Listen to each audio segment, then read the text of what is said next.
Dua orang Nigeria ni datang Malaysia dan terus terkejut dengan kualiti makanan kat sini. Dalam video tu, diorang diperkenalkan dengan satu hidangan iaitu patin tempoyak.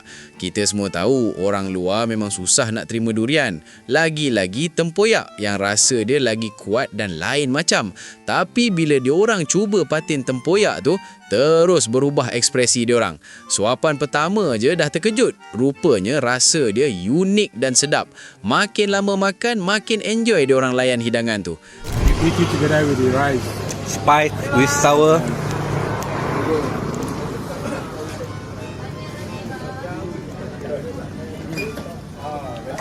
Some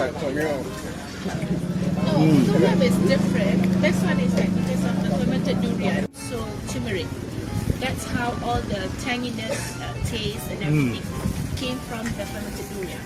Dari yang mula nampak pelik, terus jadi favourite. Ini memang tunjukkan makanan Malaysia memang sedap luar biasa.